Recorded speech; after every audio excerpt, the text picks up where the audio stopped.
The 17th Congress was one of the most well-accepted and trusted Senate by the people. So hopefully in the 18th Congress we'll be able to do better.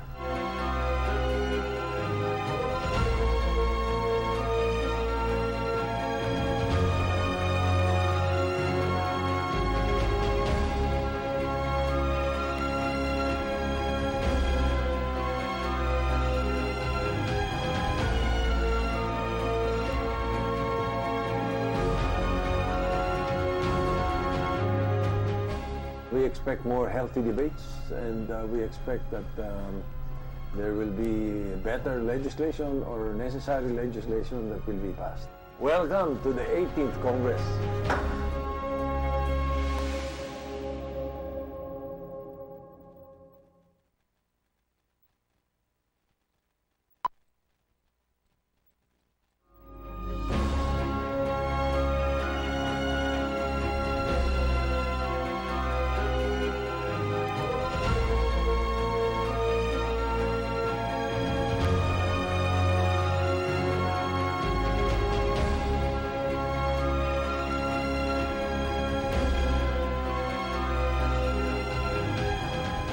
The 17th Congress was one of the most well-accepted and trusted Senate by the people. So hopefully in the 18th Congress we'll be able to do better.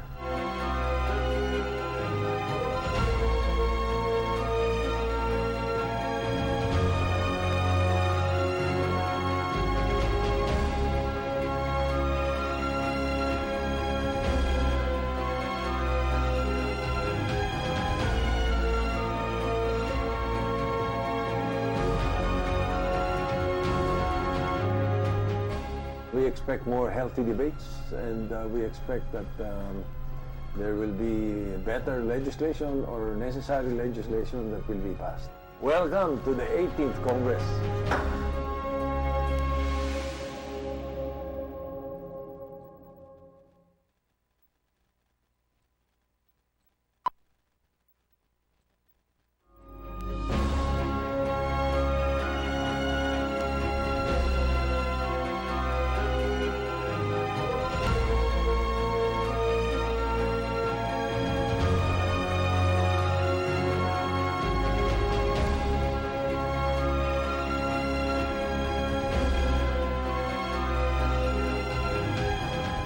The 17th Congress was one of the most well-accepted and trusted Senate by the people.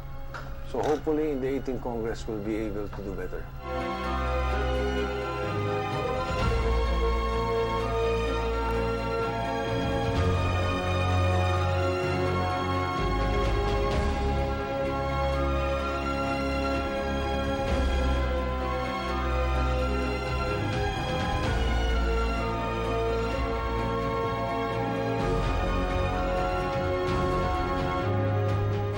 We expect more healthy debates, and we expect that there will be better legislation or necessary legislation that will be passed.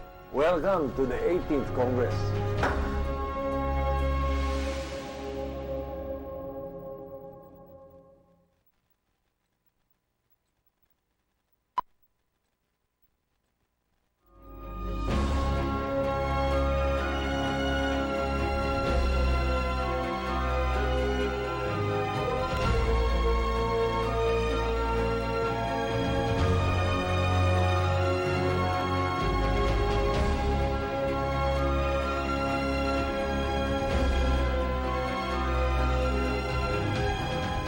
The 17th Congress was one of the most well-accepted and trusted Senate by the people.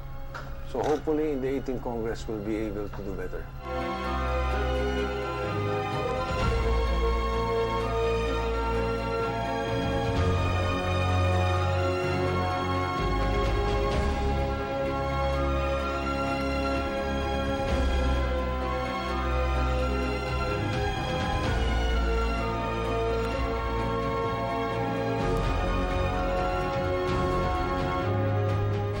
We expect more healthy debates, and we expect that there will be better legislation or necessary legislation that will be passed. Welcome to the 18th Congress.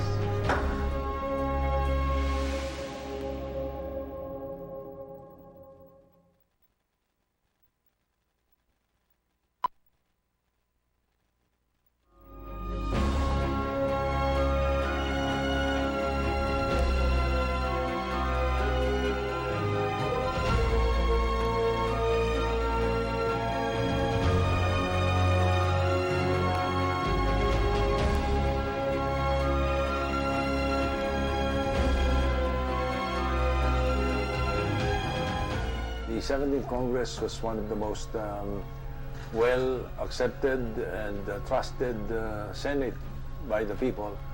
So hopefully in the 18th Congress we'll be able to do better.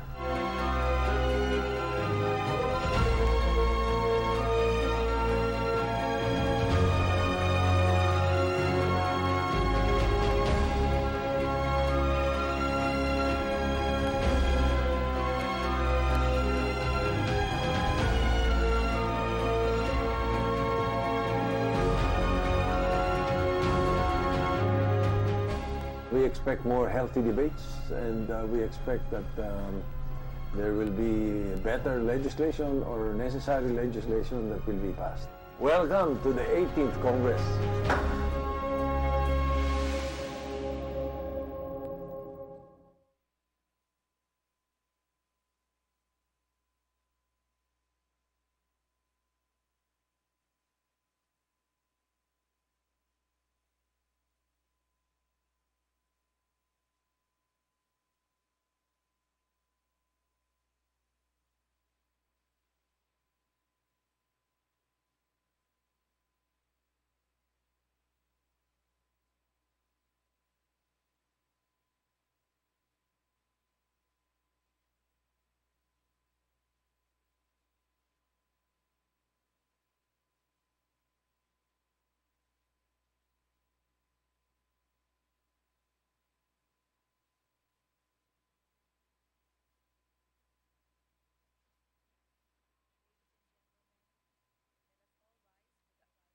Of the Honorable Senate President and the Senators of the Republic of the Philippines.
The third session of the Senate in the first regular session of the 18th Congress is hereby called to order.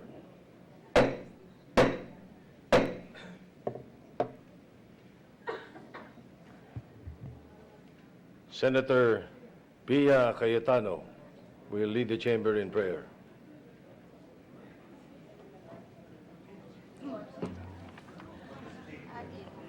Let us bow our heads and put ourselves in the presence of the Lord. Heavenly Father, we come together today as dutiful servants of your people to begin another journey towards realizing your great plans for our beloved nation. As we embark on the task of fighting for the welfare of our countrymen, we humbly ask for your wisdom as well as your guidance. May you fill our hearts and minds with a deeper understanding of your teachings, that we may be able to work in unity towards making the best decisions for our country.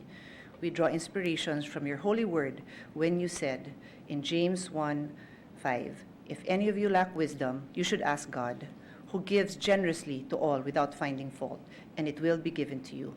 All this we lift up in your precious name, Jesus. Amen. Amen. The Secretary, will please call the roll. Roll call of members. The Honorable Senators Angara, Binay, Cayetano, De Lima, De La Rosa, Drilon, Gatchalian, Go, Gordon, Ontiveros, Lacson, Lapid, Marcos, Pacquiao, Pangilinan, Pimentel, Po, Recto, Revilla, Tolentino, Villanueva, Villar, Zubiri, Senate President Soto III. Sa si Coco at si Bongo. Jaime. With 20 senators present, the chair declares the presence of a quorum. Majority Leader. Thank you, Mr. President. Mr. President, I move that we dispense with the reading of the Journal of the second session, Tuesday, July 23, 2019. Consider the same as approved. So moves. Any objection? Chair hears none. Motion is approved. Journals approved. Thank you, Mr. President. Mr. President, we have several visitors here today. Many of them are politicians, but the most important are our wives, the wives of the politicians. We have with us Mrs. Nancy De La Rosa, with us on the VIP area. And together with Governor Bambit Aldiong is here from Lanao del Sur. Mayor Pax Ali Mangudadatu is here as well from Abdullah Sanki, Maguindanao. Mayor Victor Sumama of Datupia, Maguindanao. Mayor Hadar Hajiri of Lugus Sulu is here with us. They're my guests, Mr. President. We also have with us guest of Senator Gordon from the Humanitarian Aid and Relief Center of the Kingdom of Saudi Arabia, headed by Honorable Mr. Faleh Abdullah Al-Subay, accompanied by Nasser Matlaq Al-Subay, and Meteb Mohammed Al-Waisa, that are here from Saudi Arabia as well, Mr. President. And my mayors from Bukidnon as well are here. Mayor Uy and all the SB members of Impasugong, Bukidnon are here as well, together with Mayor Pizarro of Don Carlos, Bukidnon, together with Congressman Estrella as well from our colleagues in the House of Representatives. Did you mention the mayor of Marawi City? Oh, He's here. yes, that's correct, Mr. President. Mayor Marawi City is here as well. All right. We'd like to welcome all the guests to the Senate. Thank you for visiting. Thank you, Mr. President. Mr. President, I move that we proceed with the reference of business. You proceed with reference to business. Secretary will proceed.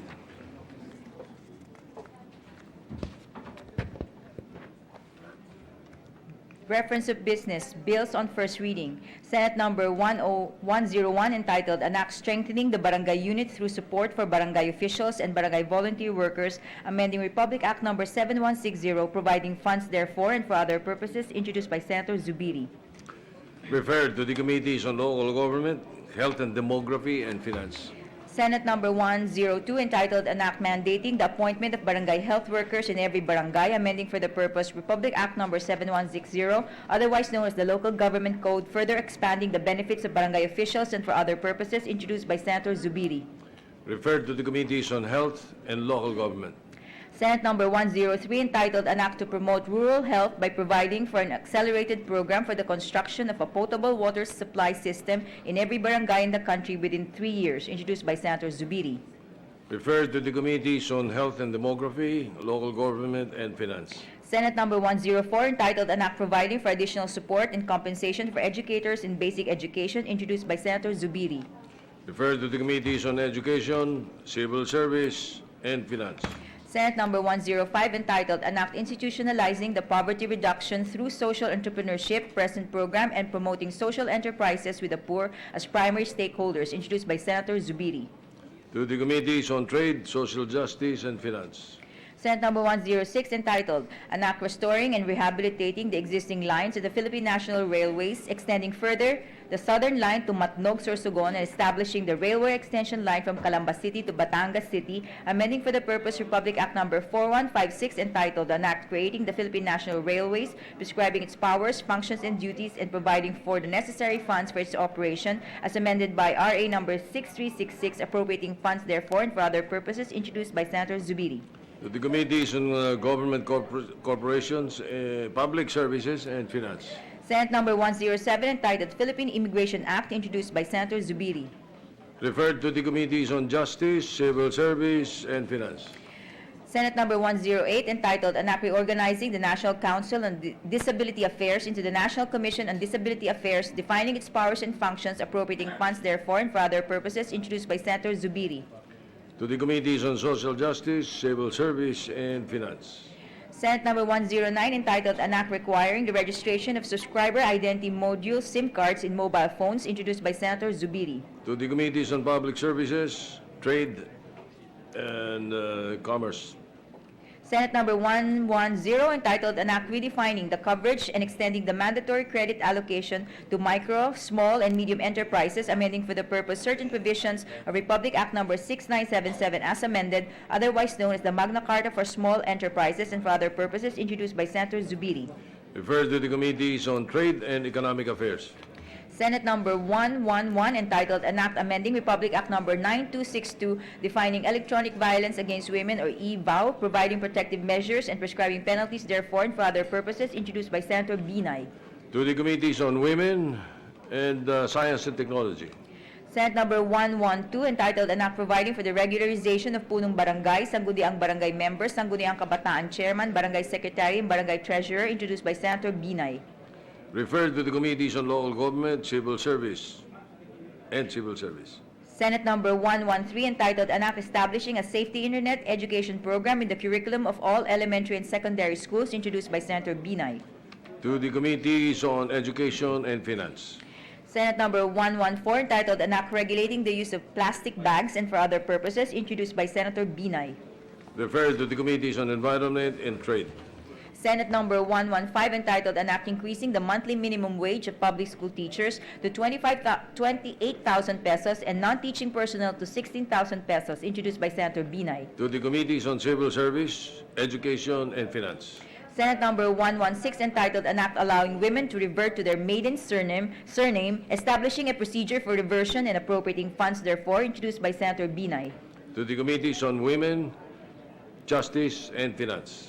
Senate Number 117, entitled An Act Exempting from Income Tax Compensation Given to Teachers for Serving as Members of the Electoral Board for National or Local Elections, introduced by Senator Binay. To the Committee on Ways and Means, Electoral Reforms. Senate Number 118, entitled An Act Providing for Educational Assistance to Public School Teachers and Appropriating Funds therefore, introduced by Senator Binay. To the Committees on Education and Finance. Senate Number 119, entitled An Act Requiring all government and private hospitals, medical centers, clinics, infirmaries, and puericultural centers to give free medical and dental assistance to indigent children, introduced by Senator Binay. To the Committees on Health, Social Justice, Ways and Means. Senate Number 120, entitled An Act Instituting the Magna Carta for Child Development Workers and Providing Funds therefore, introduced by Senator Binay. To the Committees on Social Justice, Civil Service, and Finance.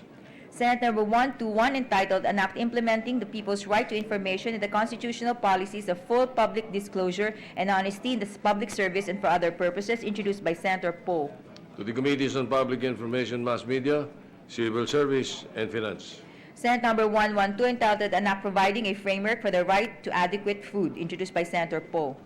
To the Committees on Justice and Finance.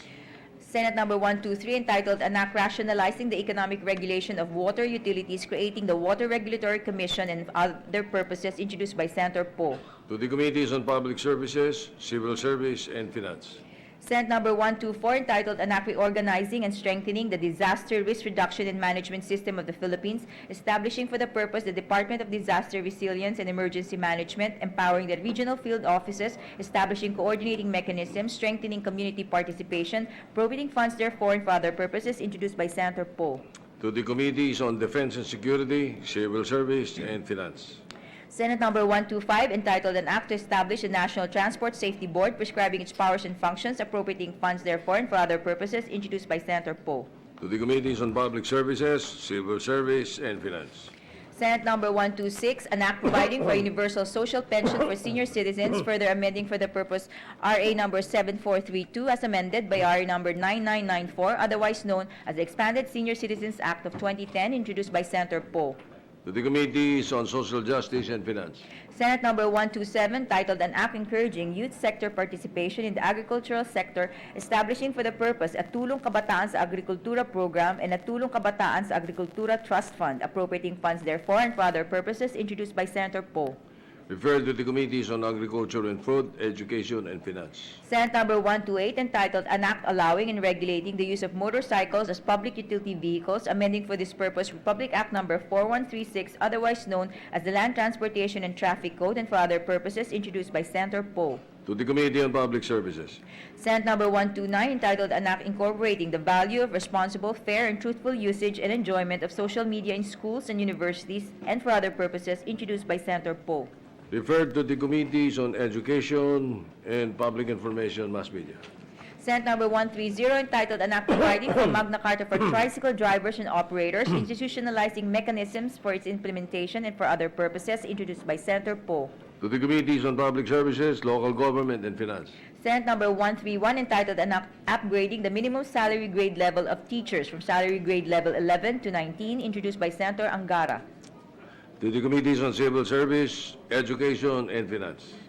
Senate Number 132, entitled An Act Granting Discounts on Basic and Education Services to Underprivileged Students in all levels, including those enrolled in technical vocational tech-voc institutions, introduced by Senator Angara. To the Committees on Education and Ways and Means. Senate Number 133, entitled An Act Increasing the Monthly Social Pension of Senior Citizens and Expanding Coverage thereof, introduced by Senator Angara. Referred to the Committees on Social Justice and Finance. Senate Number 134, entitled An Act Requiring all national, regional, and provincial government hospitals to establish, operate, and maintain a dialysis ward or unit in their respective hospital and providing free dialysis treatment to indigent patients, introduced by Senator Angara. To the Committees on Health, Social Justice and Finance. Senate Number 135, entitled An Act Instituting the Magna Carta of Filipino Seafarers, introduced by Senator Angara. To the Committee on Labor and Foreign Relations. Senate Number 136, an act to establish the Magna Carta for Barangays, introduced by Senator Angara. To the Committees on Local Government, Ways and Means and Finance. Senate Number 137, an act prohibiting discrimination on the basis of age, racial or ethnic origin, religious belief or activity, political inclination or conviction, social class, sex, gender, sexual orientation, gender identity and expressions, marital or relationship status, disability, HIV status, health status, or medical history, language, physical features, and other status, and providing penalties therefore, introduced by Senator Angara. To the Committees on Cultural Communities and Social Justice. Senate Number 138, an act ensuring the availability, adequacy, accessibility, and safety of food to every Filipino, introduced by Senator Angara. To the Committees on Justice and Finance. Senate Number 139, entitled An Act to Restructure and Rationalize the Livestock Industry in order to strengthen its development, protection, and regulatory functions, including the promotion of dairy and native animals, and to provide for a livestock development fund and for other purposes, introduced by Senator Villar. To the Committees on Agriculture and Food, Ways and Means and Finance. Senate Number 140, entitled An Act to Strengthen the Resiliency of Small Farmers Against Climate Change and Extreme Weather Risks by establishing the regulatory framework and program for a free weather index-based crop insurance, providing the source of funding therefore and for other purposes, introduced by Senator Villar. To the Committees on Agriculture, Ways and Means and Finance. Senate Number 141, entitled An Act Creating the Department of Migration and Development, refining its powers and functions, appropriating funds therefore, and for other purposes, introduced by Senator Villar. To the Committees on Labor, Foreign Relations and Finance. Senate Number 142, entitled An Act Providing Guidelines for the Establishment and Operation of Local Colleges and Universities, and for other purposes, introduced by Senator Villar. To the Committees on Education, Local Government and Ways and Means. Just for the record, again, we will reiterate the manifestation of Senator Cayetano yesterday. This is the nth time a bill is referred to the Committee on Education. This is without prejudice to a review of these bills once a resolution by the Committee on Rules is approved by the body. Just for the record. You may proceed, Secretary. Senate Number 143, entitled An Act Increasing the Bed Capacity of the Las Piñas General Hospital and Satellite Trauma Center in Las Piñas City, Metro Manila from 200 beds to 500 beds, upgrading its service facilities and professional healthcare services, and appropriating funds therefore, introduced by Senator Villar. To the Committees on Health and Finance. Senate Number 144, an act establishing a multi-species marine hatchery in the municipality of San Fernando, province of Camarines Sur, and appropriating funds therefore, introduced by Senator Villar. To the Committee on Rules. Senate Number 145, entitled An Act Designating the Month of November as Buy Pinoy, Build Pinoy Month to encourage the public and private sectors to prioritize the purchase and utilization of Filipino products, labor, and services, introduced by Senator Villar. To the Committee on Trade. Senate Number 146, entitled An Act Amending Certain Sections of Republic Act Number 10068, or the Organic Agriculture Act of 2010, introduced by Senator Villar. To the Committee on Agriculture. Senate Number 147, entitled An Act Mandating the Establishment of Instructional Gardens in all elementary and secondary school, public or private, making it a requirement for the creation and issuance of permits for schools and for other purposes, introduced by Senator Villar. To the Committees on Education, Ways and Means, and Finance.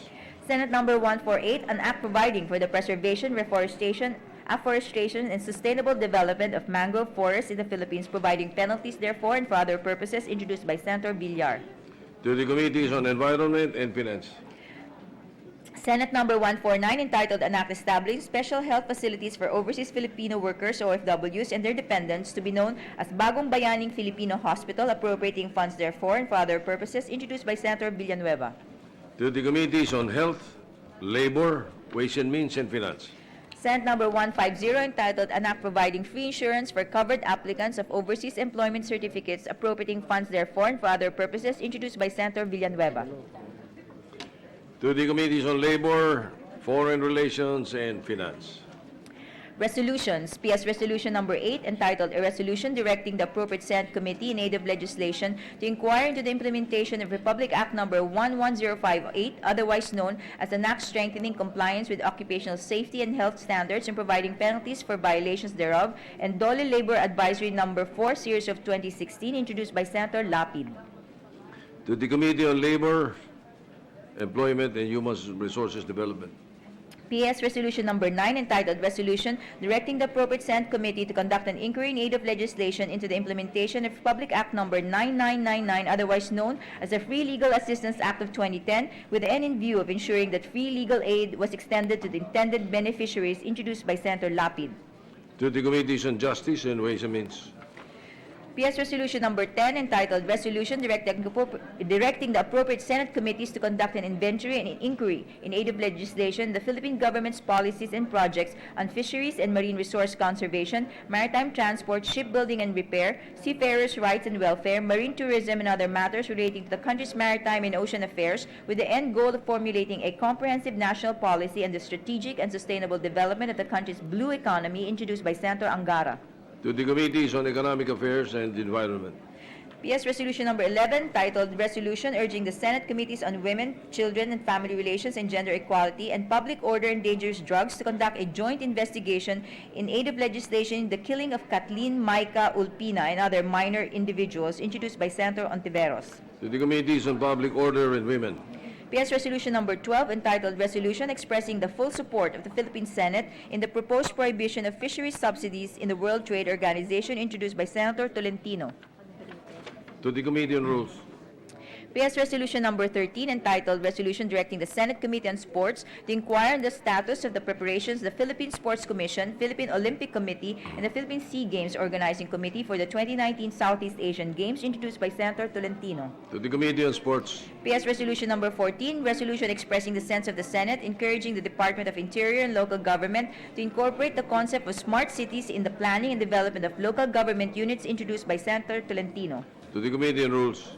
PS Resolution Number 15, entitled Resolution to conduct an inquiry in aid of legislation on the proliferation of illegal aliens entering into the Philippines, thereby committing violations of CA Number 613, otherwise known as the Philippine Immigration Act of 1940, among others, introduced by Senator Marcos. To the Committee on Justice and Human Rights.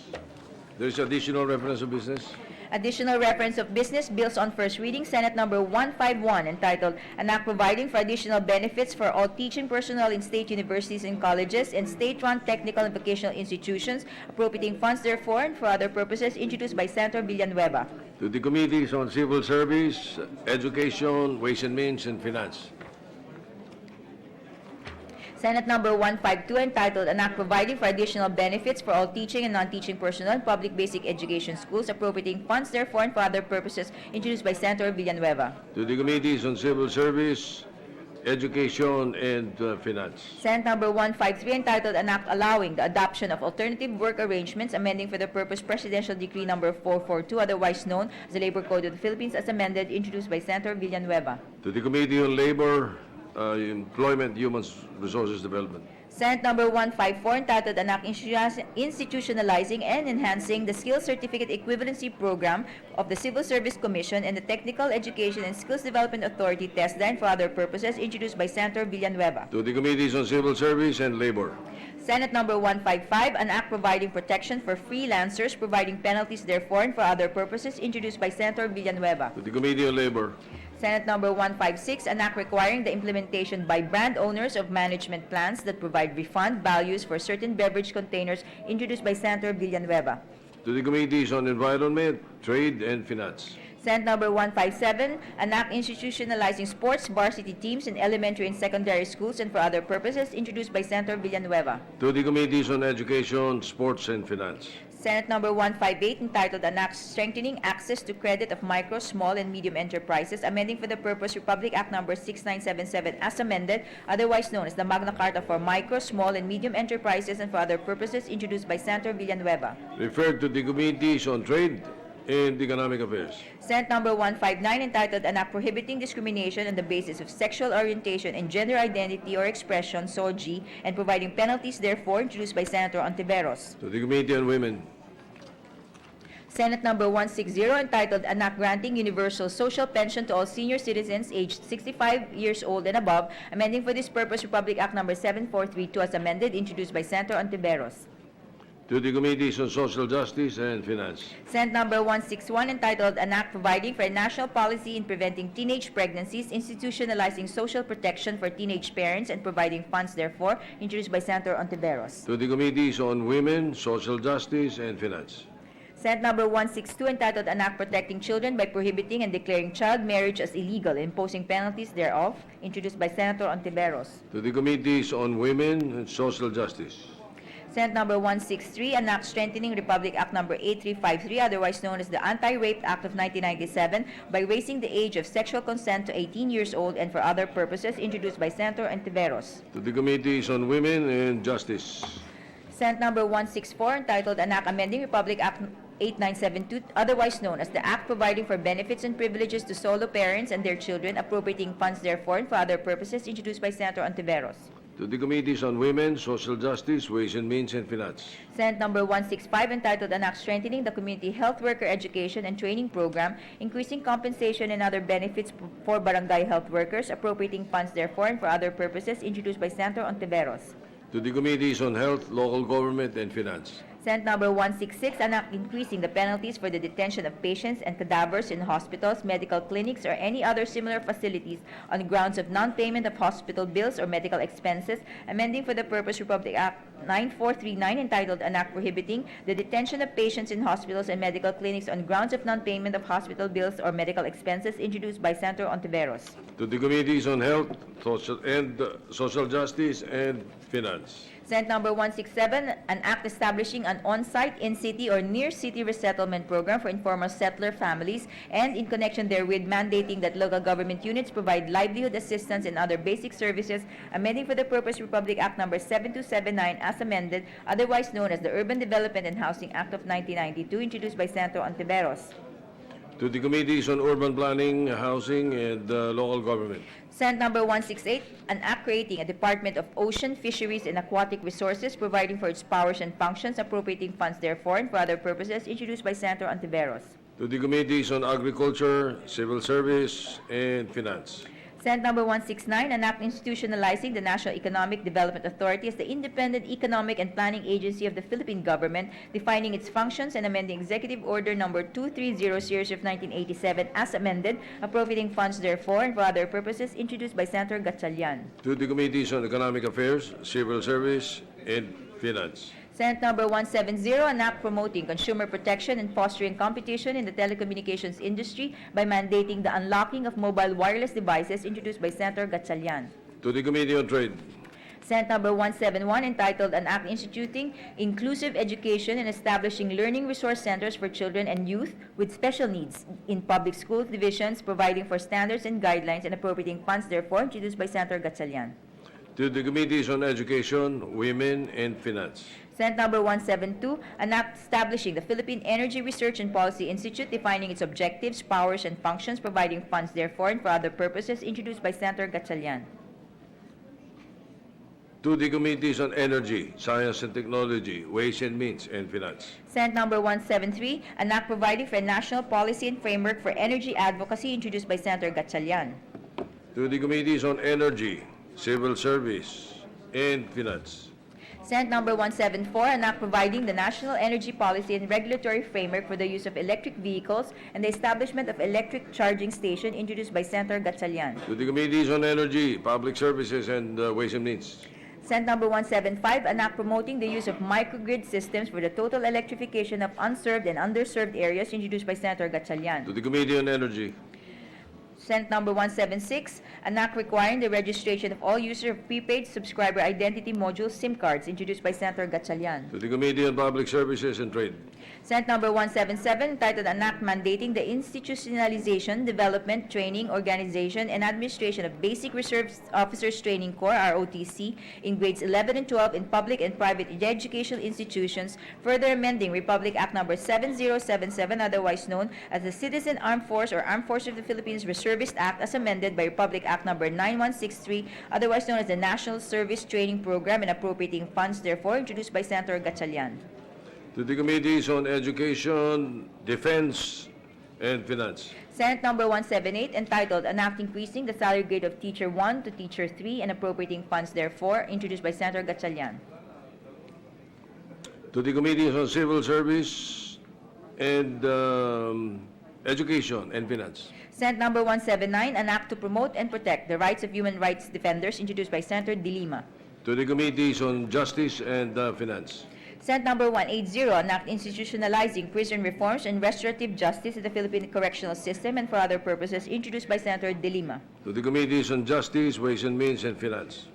Senate Number 181, an act instituting a unified corrections and jail management system, integrating the national prisons and penal farms and the provincial, sub-provincial, city, district, and municipal jails, establishing for the purpose the National Commission on Corrections and Jail Management, appropriating funds therefore and for other purposes, introduced by Senator De Lima. To the Committees on Justice, Public Order, and Finance. Senate Number 182, entitled An Act Institutionalizing a Criminal Investigation System, repealing for the purpose Republic Act Number 5180, otherwise known as an act prescribing a uniform system of preliminary investigation by provincial and city fiscals and their assistants and by state attorneys or their assistants and other related laws and issuances, introduced by Senator De Lima. City Fiscals. 182. Okay. To the Committee on Justice. Senate Number 183, No. entitled It's okay, good. It's just... Senate Number 183, entitled An Act Strengthening the Commission on Human Rights of the Philippines as the National Human Rights Institution and for other purposes, introduced by Senator De Lima.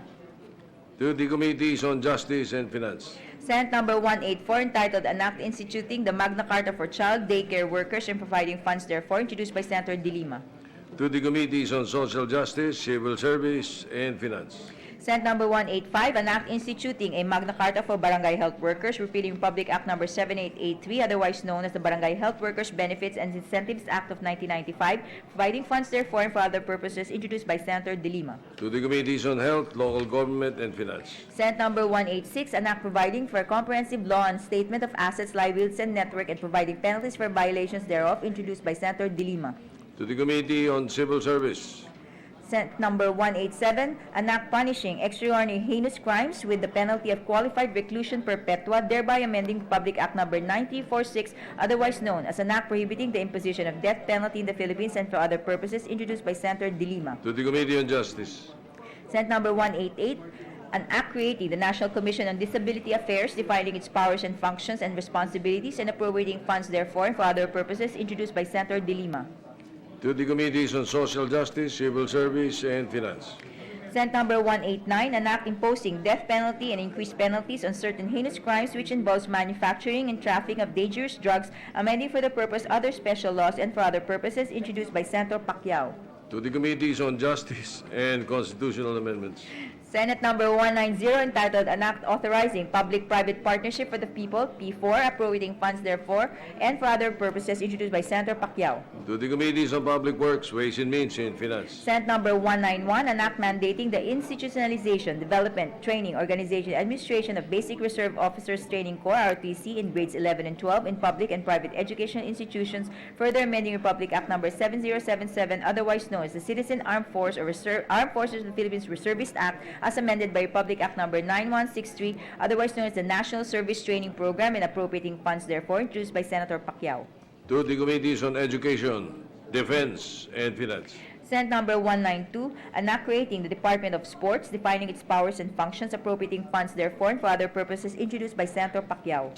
To the Committee on Sports, Civil Service, Ways and Means, and Finance. Senate Number 193, an act creating the Philippine Boxing Commission and Combat Sports Commission and providing funds therefore, introduced by Senator Pacquiao. To the Committee on Sports, Health, and Finance. Senate Number 194, an act to establish the Department of Homeland Security and for other purposes, introduced by Senator Pacquiao. To the Committee on Defense and Security and Finance.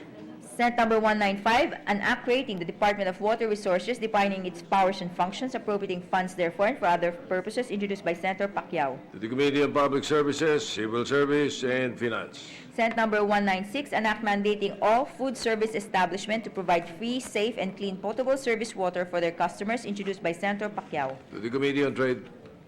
Senate Number 197, an act banning the use of cigarettes, electronic cigarettes, or vapes and similar tobacco products in all public and enclosed places, introduced by Senator Pacquiao. To the Committees on Health, Local Government, and Finance. Senate Number 198, an act establishing the Department of Disaster Risk Reduction and Management, amending thereby RA Number 10121 and for other purposes, introduced by Senator Pacquiao. To the Committees on Defense, Civil Service, and Finance. Senate Number 199, an act institutionalizing malasakit centers to complement the implementation of Public Act Number 11223, otherwise known as the Universal Health Care Act, by requiring PhilHealth to establish, operate, and maintain malasakit centers in all DOH, LGU, SUC, and DND hospitals in the country, providing funds therefore and for other purposes, introduced by Senator Go. To the Committees on Health, Social Justice, Ways and Means, and Finance. Senate Number 200, entitled An Act Modifying the Salary Schedule for Civilian Government Personnel, introduced by Senator Go. To the Committees on Civil Service and Finance. There is a second additional reference of business, Madam Secretary. Second additional reference of business, resolutions.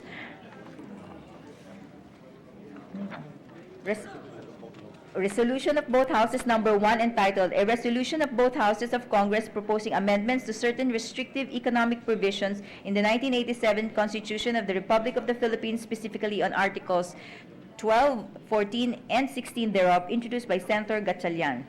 To the Committees on Constitutional Amendments and Economic Affairs. Senate Joint Resolution Number 1, entitled Joint Resolution to Propose Amendments to or Revisions of the Economic Provisions of the Constitution, introduced by Senator Gordon. To the Committees on Constitutional Amendments and Economic Affairs. PS Resolution Number 16, Resolution to conduct an inquiry in aid of legislation on the current status of the recodification of election laws by the Commission on Elections, introduced by Senator Marcos. To the Committees on Electoral Reforms and Constitutional Amendments. PS Resolution Number 17, Resolution congratulating and commending the Philippine Robotics team for winning the Silver Award at the first LEGO League Asia Pacific Open Championship that was held in Sydney, Australia on July 4 to 7, 2019, introduced by Senator Binay. To the Committee on Rules. PS Resolution Number 18, Resolution to conduct an inquiry in aid of legislation on the status and progress of the programs created by the government to address child undernutrition and, if needed, craft appropriate measures, thereby safeguarding the right to health of Filipino children ages 0 to 5, introduced by Senator Marcos. To the Committee on Health.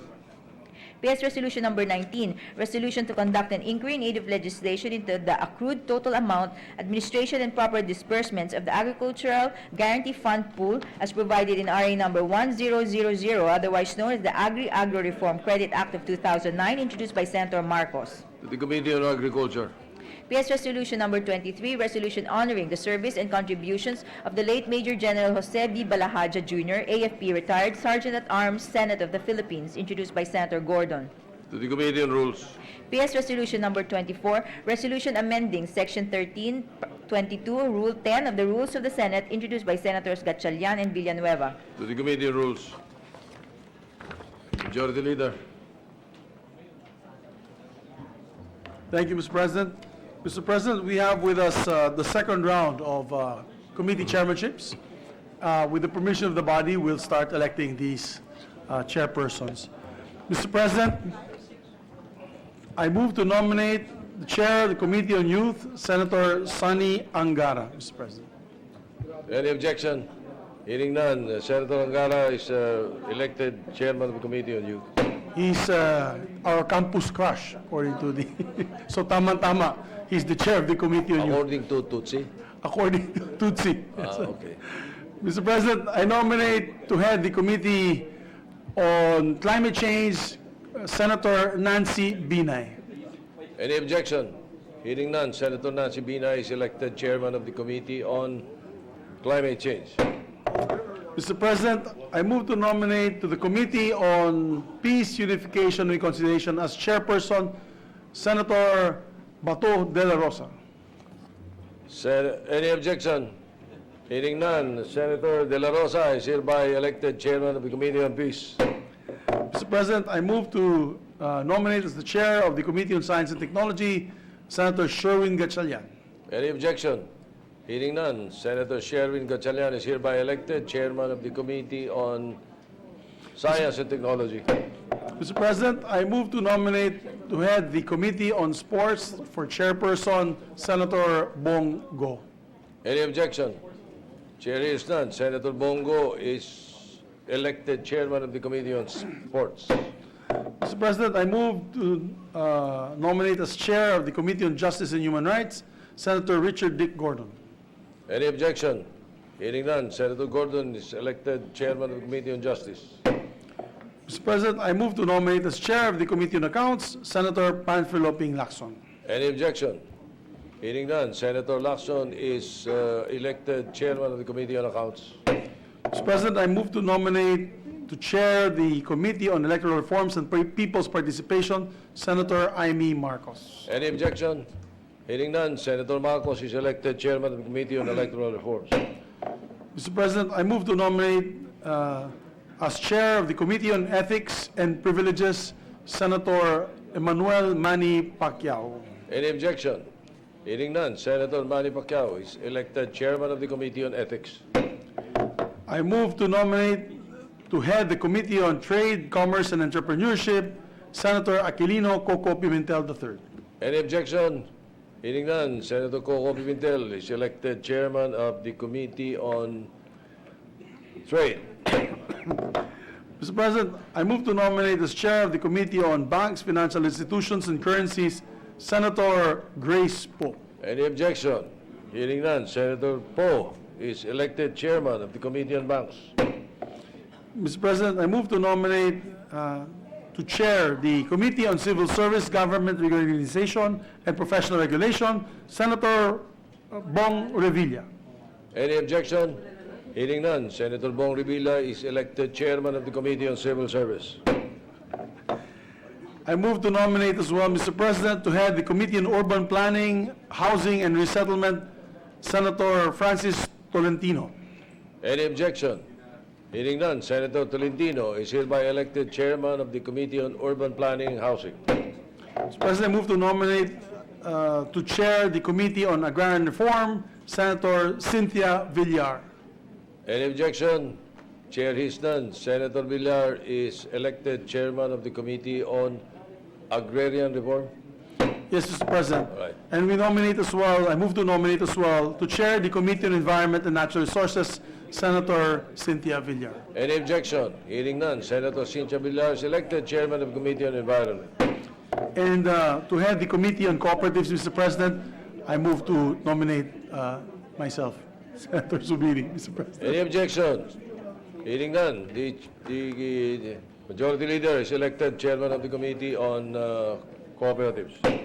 Mr. President, We may now start electing the members of the committee so they may do a lot of the committee work. Mr. President, starting off with the committee on rules. Have you, all right, On the issue on the May new proceed. committees, maybe we can do it on Monday, Mr. President, because I have to constitute the committee on rules first, with, All so that right. we can tackle the issue. all right. Thank you, Mr. President. Mr. President, for the members of the majority on the Committee on Rules, Senator Joel Villanueva, Senator Sani Angara, Senator Manny Pacquiao, Senator Panfilo Ping Lacson, Senator Win Gatchalian, and Senator Richard Gordon.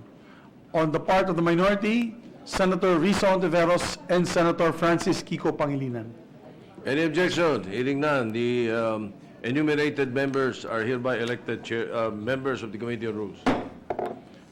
Mr. President, for the Committee on Agriculture and Food, the part of the majority, aside from the chairperson, Senator City Villar, number 2 will be Senator Amy Marcos, Senator Nancy Binay, Senator Grace Poe, Senator Bato de la Rosa, Senator Panfilo Ping Lacson, Senator Christopher Lawrence Bongo, Senator Manny Pacquiao, and Senator Lito Lapid. And on the part of the minority, Senator Kiko Pangilinan and Senator Risa Hontiveros. I so move. Any objections? Hearing none, the enumerated members of the Senate are hereby elected members of the Committee on Agriculture. Mr. President, the part of the Committee on Energy, I move to elect these members on the part of the majority, senators next to Senator Sherwin Gatchalian, who is the chairperson, Senator Nancy Binay, Senator Sani Angara, Senator Bato de la Rosa, Senator Richard Gordon, Senator Ping Lacson, Senator Lito Lapid, Senator Amy Marcos, Senator Manny Pacquiao, Senator Coco Pimentel, Senator Grace Poe, and Senator Joel Villanueva.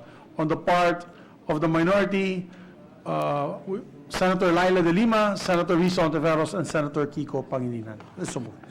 Any objection? Hearing none, the enumerated names of members are hereby elected members of the Committee on Energy, sir. Energy. On the Committee on Accounts, after our good chairperson, Senator Ping Lacson, Senator Grace Poe, and Senator Lito Lapid as vice chairpersons, and their members, Senators Manny Pacquiao, Senators Villanueva, Senator Gatchalian, Senator Tol Tolentino, Senator Bato de la Rosa, Senator Bong Revilla, Senator Kiko Pangilinan, and Senator Risa Ontiveros. I so move. Any objection? Hearing none, enumerated names are elected members of the Committee on Accounts. On the Committee on Public Information and Mass Media, next to the chair of Senator Bong Revilla will be Senator Grace Poe, Senator Amy Marcos, Senator Lito Lapid, Senator Francis Tolentino, Senator Ping Lacson, Senator Bongo, and Senator, for the minority, Senator Francis Kiko Pangilinan, and Senator Risa Ontiveros. That is the Committee on Public Committee Information. on Public Information and Mass All Media. right, hearing no objection, enumerated names, members of the Committee on Public Information and Mass Media. Thank you, Mr. President. On the Committee of Women, Children, Family Relations, and Gender Equality, next to the chairperson, Senator Risa Ontiveros, is Senator Pia Cayetano, Senator Nancy Binay, Senator Amy Marcos, Senator Grace Poe, Senator Cynthia Villar, Senator Bato de la Rosa, Senator Sherwin Gatchalian, and for the minority, Senator Laila de Lima. Any objection? Hearing none, enumerated names are elected members of the Committee on Women. May I ask for a 1-minute suspension, Mr. President? Session suspended. Wala nang iba?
Ready to issue, Mr. President.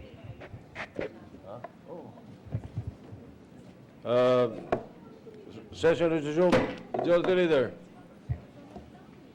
Thank you, Mr. President. Before we take up a very important resolution honoring our dear Senate Sergeant at Arms, Mr. President, just a few more committees that they'd like to be organized. Mr. President, for local government, next to the chairmans, Francis Tolentino, I move to nominate as members, the part of the majority, Senator Amy Marcos, Senators Bato de la Rosa, Senator Bongo, Senator Bong Revilla, Senator Widin Gatchalian, Senator Nancy Binay, Senator Cynthia Villar, Senator Ping Lacson, Senator Villanueva, Senator Coco Pimentel, and on the part of the minority, Senator Kiko Pangilinan and Senator Risa Ontiveros. I so move, Mr. President. Any objection? Hearing none. The enumerated names of members are hereby elected members of the Committee on Local Government. Just a reminder to Senator Tolentino, I think there's missing two more names, two more members of the majority. They can be filled up. Yes, we can, Next as we time. go along next week, Next Mr. time. President. For the Committee on Urban Planning, Housing and Resettlement, next to their chair, Chairman Tolentino, we have Senator Bongo, Senator Manny Pacquiao, Senator Joel Villanueva, Senator Bong Revilla, Senator Nancy Binay, Senator Cynthia Villar, Senator Lito Lapid, Senator Ping Lacson, Senator on the part of the minority, Senator Risa Ontiveros, and Senator Kiko Pangilinan. There's still a few blanks here, Mr. President, so we can elect the other members next week. I so move. For the minority, again, Senator Kiko and Senator Risa, sir. Kiko Pangilinan and Senator Risa Ontiveros. we've been electing many members since a while ago and many committees. And members of the minority, I keep on hearing Senator Pangilinan and Ontiveros. The minority leader does not want to be a member? Oh, no, Mr. President, he's ex officio. Ex officio, Yeah, he's a correct. member of all. Yes, Correct. Mr. May I President. remind also our colleagues that unless otherwise manifested by the chair or the chairman of the committee, the first name manifested as elected automatically becomes the vice chairman. That's correct, Mr. President. All right. So Mr. just for the President, record. Mr. President, So, the chairperson- urban yes. planning, any objection? Hearing none, the enumerated names are hereby elected members of the Committee on Urban Planning and Housing and... Mr. President, at any point in time, I'll just remind our colleagues, at any point in time, the chairpersons could stand and manifest their vice chairman. Yes, yes. I just might make a mistake and baka pagalitan pa ako ng mga chairpersons and the members. They can manifest later on. I'll leave it to the chairperson to stand and say that their Yes. vice chairman are so and so. Yes, Mr. they can President, do for so the record. anytime. All right. For the Committee on Public Order and Dangerous Drugs, after Chairperson Ronald De La Rosa, we have Senator Panfilo Ping Lacson, Senator Bongo, Senator Richard Gordon, Senator Manny Pacquiao, Senator Bong Revilla, Senator Francis Tolentino, and for the minority, Mr. President, Senator Risa Ontiveros and Senator Kiko Pangilinan. I so move. Any objection? Hearing none, the enumerated names are members of the Committee on Public Order and Dangerous Drugs. Thank you, Mr. President. Mr. President, for the committee rather of Peace, Unification, and Reconciliation, next to the chairperson, Senator Bato de la Rosa, we have Senator Bongo, Senator Coco Pimentel, Senator Manny Pacquiao, Senator Amy Marcos, Senator Nancy Binay, and the part of the minority, Senator Risa Ontiveros. I so move. Any objection? Hearing none, the enumerated names are members of the Committee on Peace. For the members of the Committee on Accountability and Public Officers, of Public Officers Investigation, or the Blue Ribbon Committee. Next to this chairperson, Senator Richard Gordon, we have Senator Sonny Angara, Senators Panfilo Lacson, Senator Pacquiao, Senator Grace Poe, Senator Cynthia Villar, Senator Gatchalian, Senator Coco Pimentel, Senator Lito Lapid, Senator Tia Cayetano, Senator Bongo, Senator Bong Revilla, Senator Amy Marcos, and Senator Francis Tolentino. And on the part of the minority, Senators Hontiveros, Senators Pangilinan, and Senator De Lima. So moved. Hearing of no objection, the enumerated names are hereby elected members of the Committee on Blue Ribbon. Yes, Justice. And on the Committee on Justice, Mr. President, next to the chair, Senator Gordon, is Senator Panfilo Ping Lacson, Senators Manny Pacquiao, Senator Gatchalian, Senator Lapid, Senator Angara, Senator Coco Pimentel, and on the part of the minority, Senator Ontiveros, and Senator Pangilinan. I so move, Mr. President. Any objection? Hearing none, enumerated names are elected members of the Committee on Justice. May we recognize the minority? Distinguished Minority Leader is minority. recognized. Mr. President, this is in relation to the vice chairman of the various committees. From what I recall, and under our rules, the designation of the vice chairman is optional. We address that to the majority leader. From our recollection, it is optional. We respect we heard the chair saying that the ruling that the first in the listing would be the vice chair, although the president also said that the chairman can designate another member. We just want to be clarified, Mr. Chairman, on what the rules are. Let the records, the rules of the Senate say, Section 18, the membership of the permanent committees, including their respective chairmen, shall be chosen by the Senate. Yes. The chairman of each committee may designate the vice chairman or such vice chairman of his committee and create such subcommittees as may be deemed necessary. Now, you are right.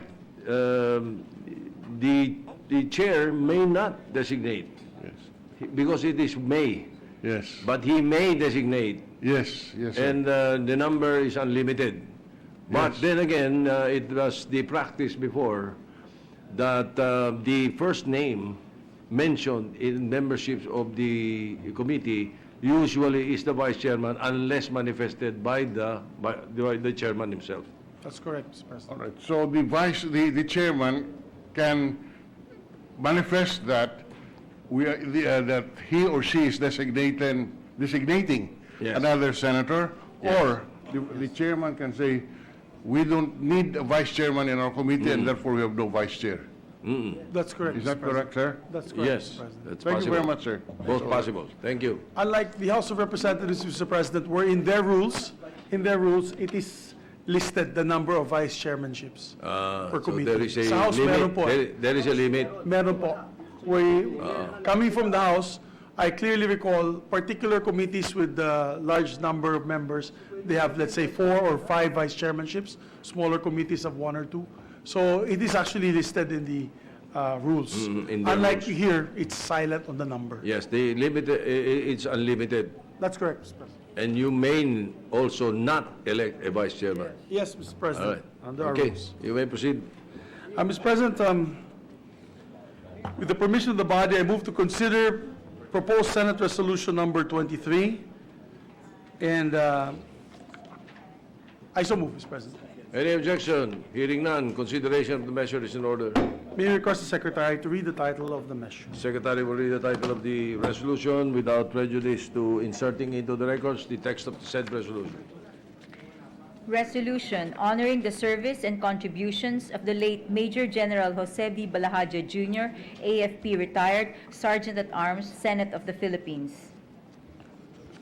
Mr. President, the status of the measures were in the period of sponsorship May we recognize Senator Richard Gordon to sponsor his resolution.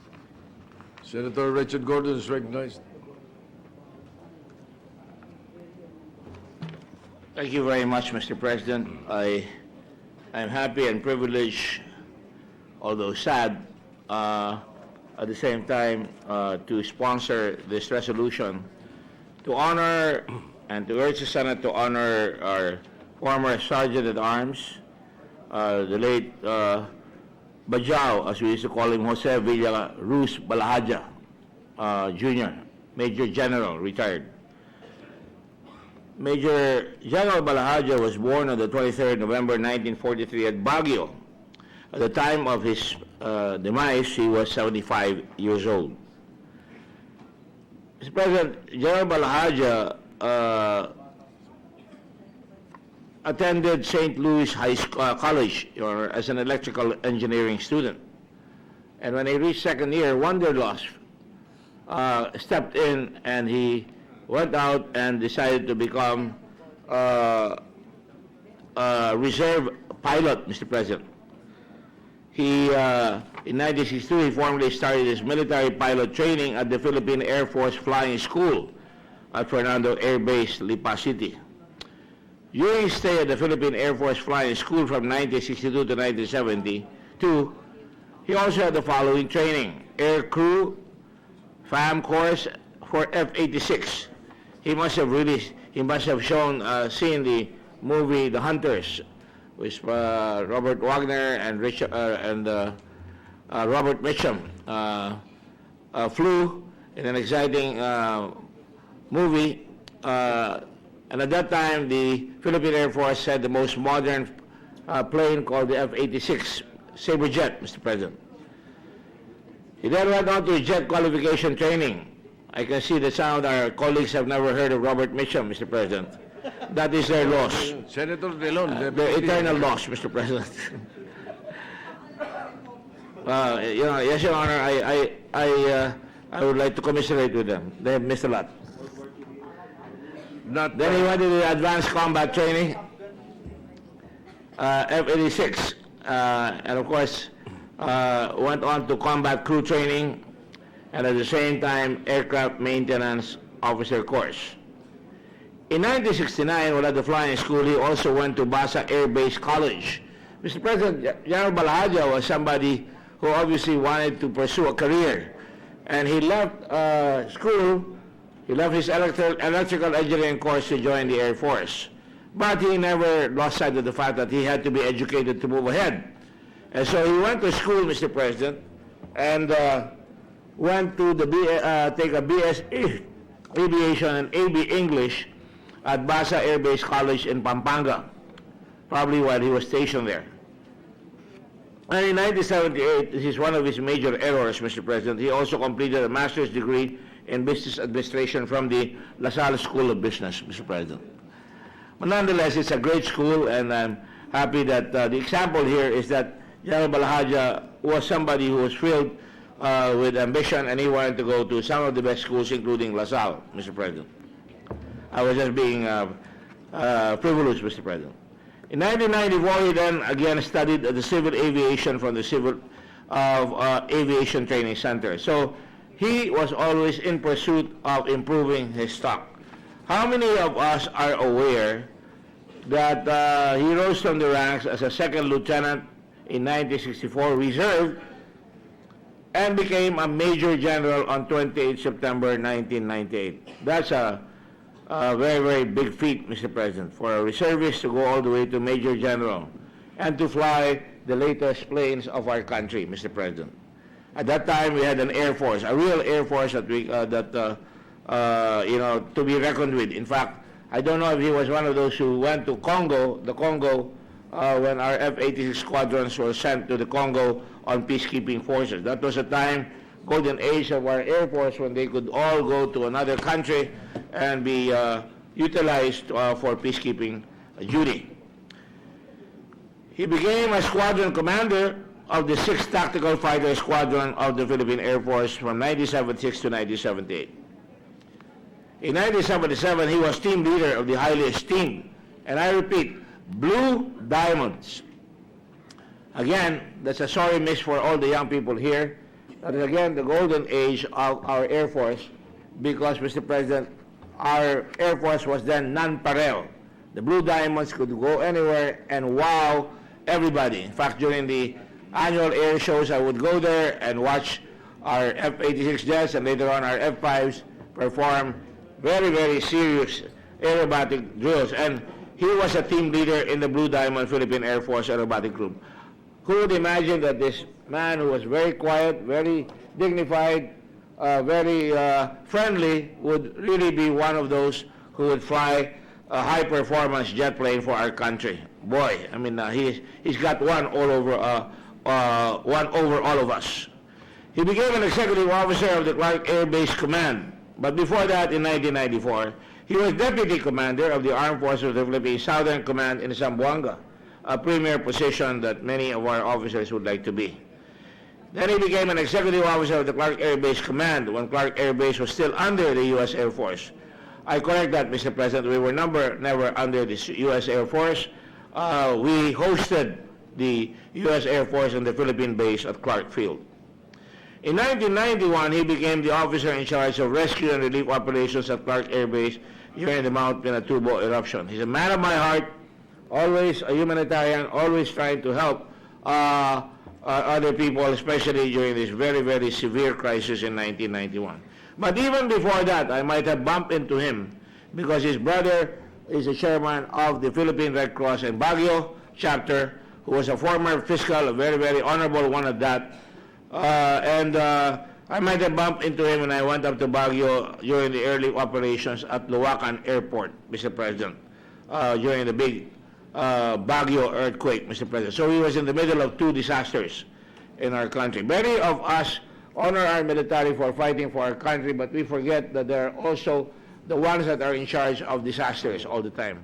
They risk life and limb to go out and rescue our people during floods, during disasters at sea, during earthquakes, and even during Yolanda, where many of our people in the armed forces and the police lost their lives in the big tsunami, or rather the big storm surge in Yolanda in 2013.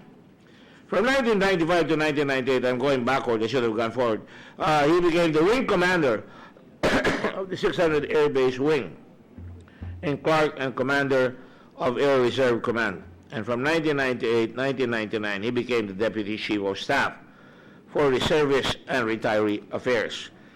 Mr. President, Joe Balahadia, and as we call him, Bajao, Mr. President, certainly served his country well. And he was given all kinds of decorations and medals. The Silver Wing medal was twice given to him. It is given for meritorious achievement while participating in aerial flight and a single act of merit, or for participating in sustained operations activities against the enemy while in an aerial flight mode, Mr. President. If you look at the presentation, you can see all the medals that are there, and I saw that at the wake, and I was so proud of him. He also received the Distinguished Service Star in 1993. It is the third highest military award in recognition for eminently meritorious and valuable service rendered while holding a position of great responsibility. Then he received the Gawad sa Kaunlaran twice award in development in April 1991 and February 1995 by the Armed Forces of the Philippines. The citation is considered as the second highest distinction presented by the Armed Forces of the Philippines to civilians and government officials. Then he received the Bronze Cross Medal thrice. Can you imagine that? He's not just satisfied with one. He always goes 3 times or 2 times. And in June 1994 and February 1995, this medal is awarded for heroism involving risk of life, either for voluntary action, and I repeat, voluntary action in the face of great danger above and beyond the call of duty, and 2 other deeds evidenced by extraordinary bravery not involving direct command or combat with the enemy. He received the Military Merit Medal 7 times. He probably did his duty Monday, Tuesday, Wednesday, Thursday, Friday, Saturday, Sunday. 7 times, Mr. President.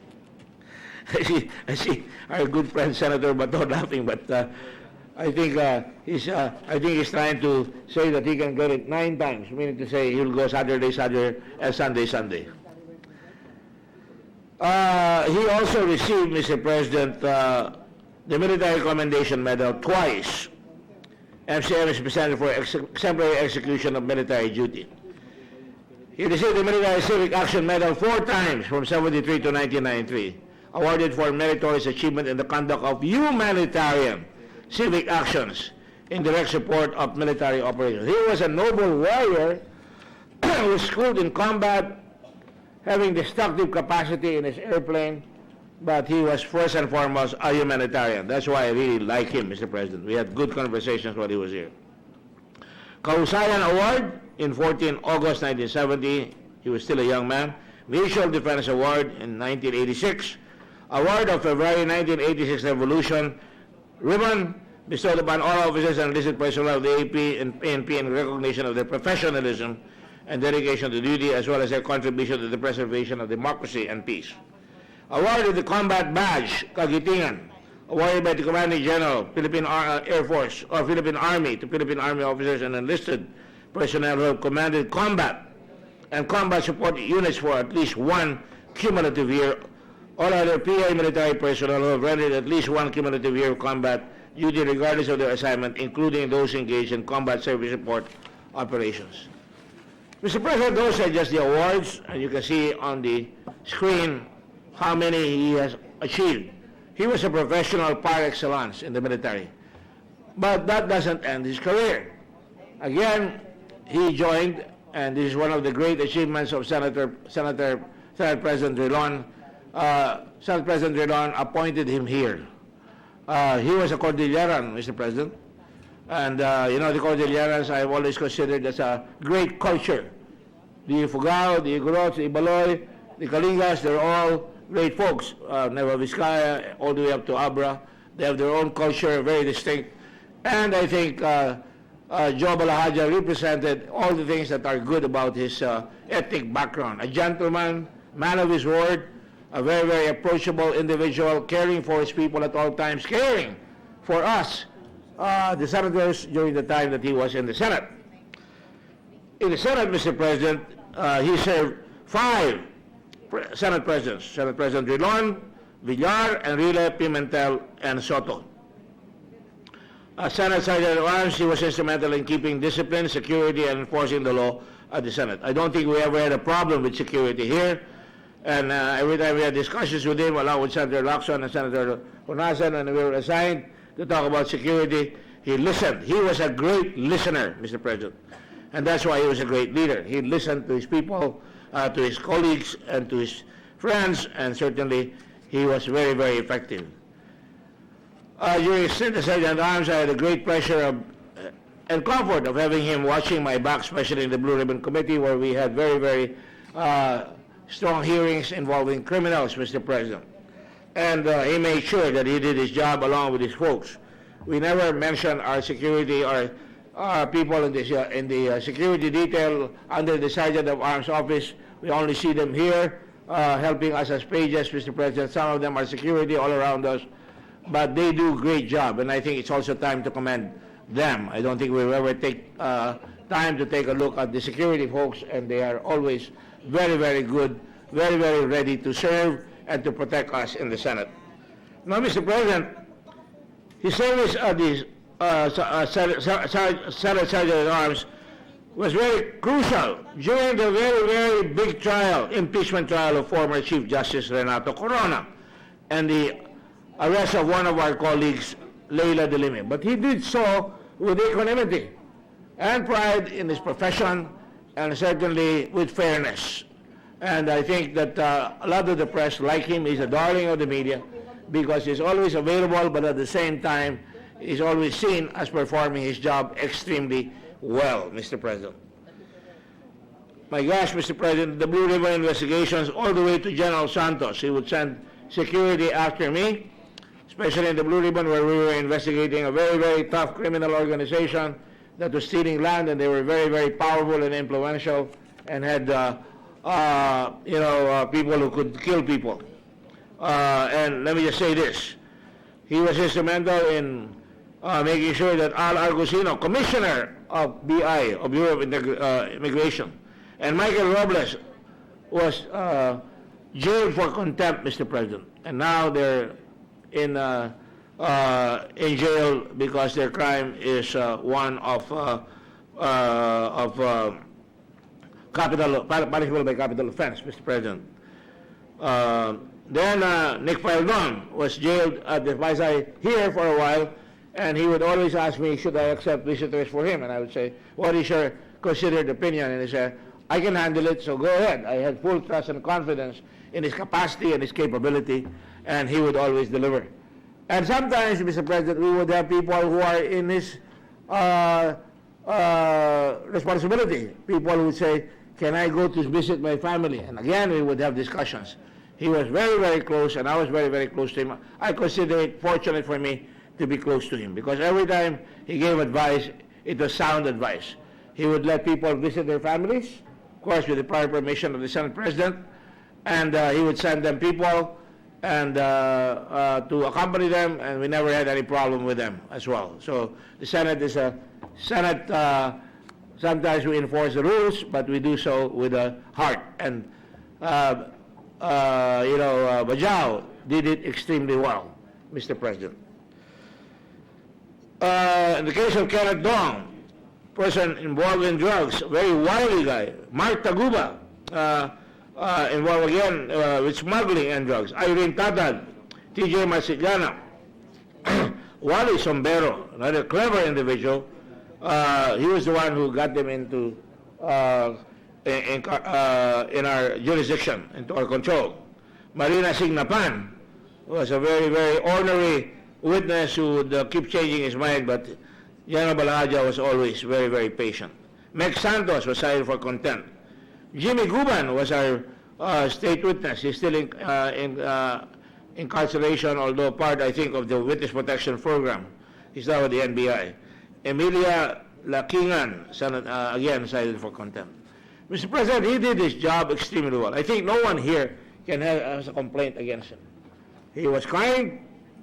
He was always ready to listen to us, and he always looked after us. He always looked at the Senate and making sure that we are free from bombings, and I hope that the new individual, I'm sure he'll do it, Major General Rene also, is cut from the same bolt of cloth that General Balaja was cut from, and I'm sure he'll take care of us in the Senate. Not that we need taking care of, but certainly during these days you cannot have be overconfident, especially, and I take this opportunity to cite the fact that the President of the Philippines has already announced that there is now a Filipino suicide bomber, and today in the newspapers and on television, they said that there were 7 people being trained in Mindanao for a suicide bombing in our country, and I'm sure our people will be on alert as well on that one. Now, Mr. President, amidst all these capabilities, accomplishments, and professionalism and humanitarian feats, Mr. President, General Balaja was first and foremost a true Christian. He married Thelma, Mr. President, his sweetheart, of 50 years, Mr. President. They went up to 50 years. I don't know if General Bato will go up to 50 years. But certainly, I'm sure he will. Men of the Academy usually are good husbands. They usually are afraid of their wives. And therefore, I saw Senator De Veros gave me a leer because she was married to an Academy person. Although said in levity, generally they follow the code of being a gentleman at all times. Now, Mr. President, he took pride in being the husband to lovely Thelma, who's a housewife. A loving father to Ray Jose, who's here behind me. His immensity, Ray Jose. Bigger than his father over there, who runs the manpower organization. Another daughter, Maria Roseli, a psychologist who practices in her own clinic. Maria Cristina, a speech therapist in the United States. Maria Isabel, a caregiver in the United States. And Jonathan, youngest son representative, an architect, Mr. President. So you can see he's a great father. You can take a look at the picture. They're quite close and tight, Mr. President. His 50-year inspiring love story with his wife, Ms. Thelma, was featured in 2018 as part of the CNN Philippines Valentine's Special. They opened up about their journey through the many seasons of love, the highs and lows. Being a military wife, being a military family is hard, Mr. President. But Telma managed to keep him in high gear, and certainly he never forgot his duties as a husband, a father, and certainly a great citizen of this country. And he had all these essentials to a happy, successful relationship. On 7 July 2019, and I'd like to say this before I'd like to pause here for a while, General Balhaja was not a braggart. He's a humble man. His house is still the same old house in Fairview. I overheard Telma saying, I'm going to stay, Senator, in Fairview. Joe asked me to stay in Fairview when he goes. And, Mr. President, indeed, a lot of honor involved with this man, Mr. President. He had no car. He borrowed his son's car for a while. Until finally, they bought a car together. They shared the car. And something that is really precious to me, because all the time that he served in the Air Force, he was a commander, he never abused his prerogatives, Mr. President. Always humble, always simple, always easy to approach, always a solicitor, but you can see by his demeanor, he was firm and fair. He was always ready to be a commander, but at the same time, be a kind gentleman at all times.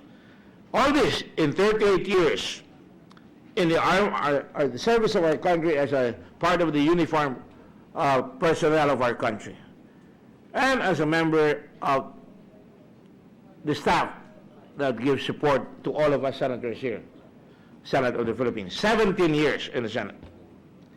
And Mr. President, when he passed on that fateful day a week ago, I was too bad that we were out, but I wanted to call Senate President Soto to at least put our flag in half-mast, at least for a day or two, in honor of him. It's not too late to do that, Mr. President. Now, having said all that, Mr. President, I think that it would be worthwhile to reflect on Joe Balhaja. But another aspect, before I end, was the fact that he never complained. He was the same man I met about 15 years ago. No complaints. He was already ailing with prostate. He had cancer, and he stood erect in his seat all the time. I'll never forget the times that every time I passed by there, I never failed, and he never failed, to say hello, chit-chat a little, talk about what we were talking about here, talk about our country, talk about the games. And, we did Ateneo LaSalle sometimes, and I always tell him he went to the wrong school, and, but still, he was indeed a great friend. I will miss him, Mr. President, as all of us will, I'm sure, Mr. President. And he was a good man to emulate by senators and by the staff alike, Mr. President. And so today we close the book of his life in the Senate, and exhort all of us to give him a resolution, a big abrazo, spiritual abrazo. He's at a better place now, Mr. President. He's somebody I would have loved to put my arm around and say, thank you for your service. Thank you for your service. It's not enough, never enough, but thank you for a great life. Soldier, professional in his duties all the time, whether civilian or military, and a great family man, and a great compassionate, caring, and humanitarian individual.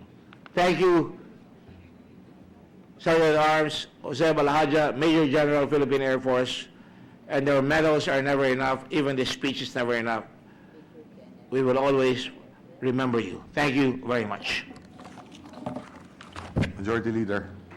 Thank you very much, Mr. President. We'd like to thank the sponsor, Senator Richard Gordon, for truly honoring a great man, a man of the Philippine Armed Forces, as well as man of the Senate. Mr. President, I move that we also make all members of the Senate as co-authors, with the permission, of course, of the sponsor, co-authors of this resolution. I so move, Mr. President. Is there any objection? There being none, motion is approved. Mr. President, no member wishes to interpolate or propose amendments to the measure. I move that we adopt proposed Senate Resolution number 23, subject to style. I so move, Mr. President. Is there any objection? There being none, motion is approved. Thank you, Mr. President. May we ask, is the resolution ready that we can invite the family to step up to the podium? Yes, I am told that the resolution is ready. So I ask for a 1-minute suspension. Session suspended.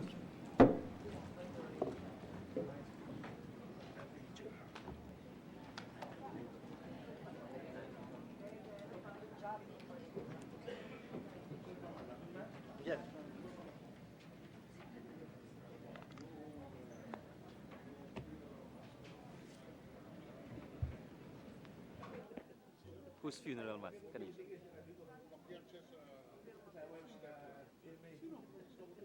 Kaninong funeral mass?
Resume na tayo to adjourn.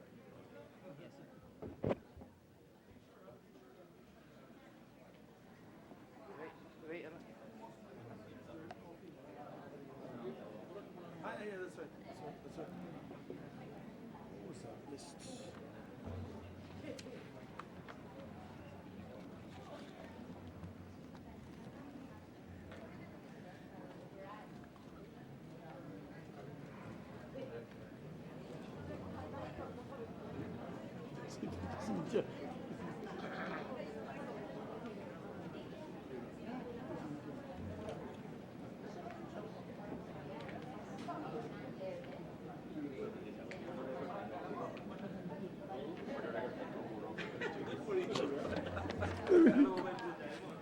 Narinig ko.